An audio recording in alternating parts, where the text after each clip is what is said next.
hashtag #FreeVDM. Rufai, all loud, go on. What is going on with the EFCC at this point? Let me go back historically. Yesterday, I was watching a documentary of Stalin, Russia, where people that didn't align were taken, were sent up to gulags, were sent up to concentration places. And I also remember the history of the GESTAPO. The way and manner the EFCC or multi-agency, I'm now hearing from my investigation, the VDM was a gestaporic style, and it's an aberration in a democracy. If you claim that you have petitions written against him, it is not you that you are the judge, executioner, and everything in the case. You let him have his day in courts. Today you have violated his rights. You have kept him on there. And then some people will come and quote Akja. You've kept him on there for all these hours, passing the threshold of keeping people before you charge him to court. Till today, we've not had an official message out by the EFCC, which from my investigation, I discovered that it's a joint security body thing. Yes. It's not only the EFCC. And you were taken in that manner, blindfolded, pushed into a car in a gestaporic style. We want to believe Nigeria is a democracy, but we don't believe so sometimes. We want to believe that the days of Abacha is long over, but we don't believe so sometimes. Because those days of Abacha was the days of rage in this country, where you watch what you said. But we don't believe so, because of what is happening in this country as we speak. Like Africa, China, say, rich man, we're not wasting money. They're not going to see him face for crime fighter. If you have petition written against the man, call the man forward, come and accept his petition. Why arresting him in that style?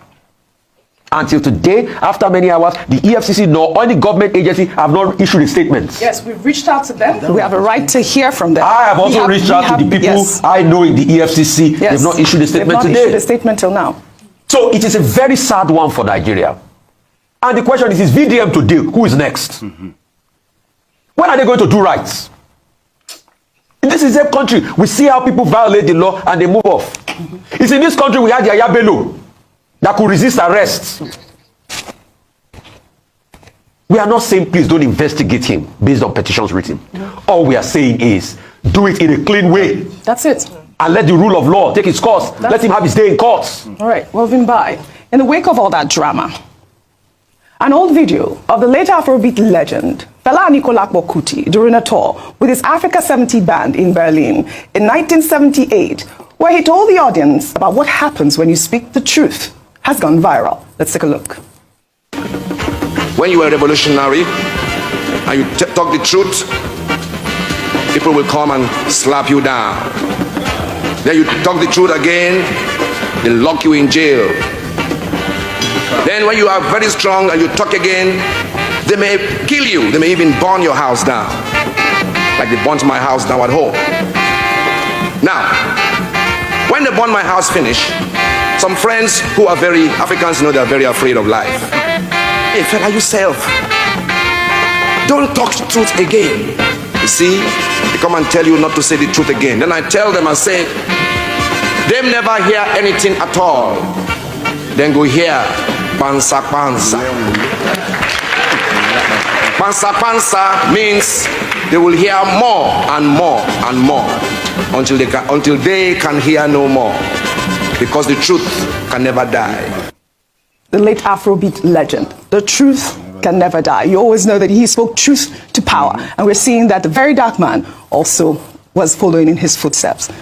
Absolutely. Now, I mean, it's also important to put some historical context to what was happening in Berlin in Yes. 1978, yes. Because we know that that's before the fall of the Berlin Yes. Wall, and it was at the height of the Cold War, when there were tensions between the East and the West, Yes. communism, anti-communism, and so forth. It was a massive time, definitive moment Yes. in the global world order. So for him to go and perform, and especially what he was saying at the time, as much as it is revolutionary now, at that point it was even more revolutionary. And it just reminds us of why it's important to have advocates, to have revolutionaries, to have people who don't fit into conformity, but are bold enough to call a spade whenever they see it as such, because it's not always the easy thing to do. So to see Fela doing that, and to now see that sadly, this message resonates with so many people Yes, today, is an indictment on where we are going it's an indictment on when we're going, because we're supposed to look at this historically and say, look how far we've come. It shouldn't be almost nostalgic and say, oh my goodness, you know, different day, different trouble, I think is what they say. Also the fact that as much as they say history doesn't repeat itself, history rhymes. So I think it's an important time for us to reflect. Yesterday was World Press Freedom Day, and again there were some scathing comments that were made by Sarah, by some of the civil society organizations against what is currently happening. They're saying that press freedom is not what we're enjoying here in Nigeria at the moment. And now just to tie it all up, before you move on to your next story, we can't forget Very Dark Man's mother. Yes. Because her whereabouts are also still not confirmed. And even if he has something to answer for, I can't imagine why we would keep an elderly woman in custody for this long, because I don't believe she is the subject of any investigation. Well, I doubt that they arrested her. They say that her whereabouts is not. That was over the weekend. Have they found her? Because I think even there was one of his brother that was at the scene. He has also been brought back, and in fact even granted an interview. Back as well. Yeah, so I don't think there's any. So I wanted to be sure about that. Yes, thank you for highlighting that. Actually, Femi Akinsoya. Great one by Rufai Oseni and his crew. Great one, great one. You see, they want to turn the nation to a situation whereby after making supposed free speech, which they feel violates them or violate their personality, they pick you, they treat you like you are being treated in concentration camp by the Nazis of those days. And that is very wrong. That is unlawful. That is undemocratic. Because we heard stories of how they picked VDM. And they said the guy said no one talk with people. I don't know whether he has been able to speak with, he has made up his mind to speak with anyone right now. You see, when somebody is in a concentration camp, they will condition the person that the thing will affect the person mentally. May God protect VDM. May God protect him. Now, you see, let me just address two particular issues that was discussed by Rufai Oseni and his crew.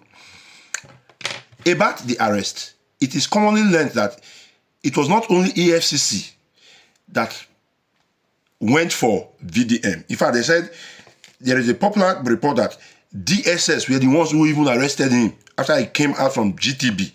And EFCC now requested that they need him, that when they are through with him, they will hand over him to DSS. Can you imagine? Now, Rufai Oseni made a point that how can you arrest somebody like that, just like that, without invitation, without whatever. Though we saw reports, I saw some news flying on the internet. EFCC also, they are claiming, I think EFCC or DSS, EFCC will be EFCC, they claim that they've sent VDM message 13 times. I don't know how true that is. They sent him message to his phone and to his email, according to the report. They said VDM did not respond. If that fact is true, if that information is true, then I think maybe they may have a point to do what they've done. They said immediately they did that. They went. I saw another report that immediately they learned that VDM is in the GTB. They went to get a court order immediately because they know that with that court order they cannot pick him. Now, there is this report posted by Rufai Oseni, the economic, which is a popular report, about multiple petitions being made by various individuals against VDM. Rufai Oseni posted it. And BBC carried the news. BBC Pidgin carried the news. And see what the EFCC do. EFCC reposted the news. They said it is fake news. And this news was posted by EFCC spokesperson. It's a general news posted by EFCC spokesperson, which many people have posted. EFCC page now carried the news, saying it is fake news. What you won't come believe? EFCC talk why them arrest VDM. EFCC posted this. You see their logo. They said fake news. What do we won't believe, for goodness sake? Why would I owe this guy? I don't understand. What's going on? Why this delay of a detailed report on his arrest? Why this delay? Please, anyone who have latest information should leave it in the comment section. Let us get informed. May God protect VDM in Jesus' name. May God protect him. VDM is our new fella. Fela Anikulapo Kuti. Now, the country, it don't yama. Forget anything. Anybody won't feel bad with this my statement, make it feel. The country don't yama.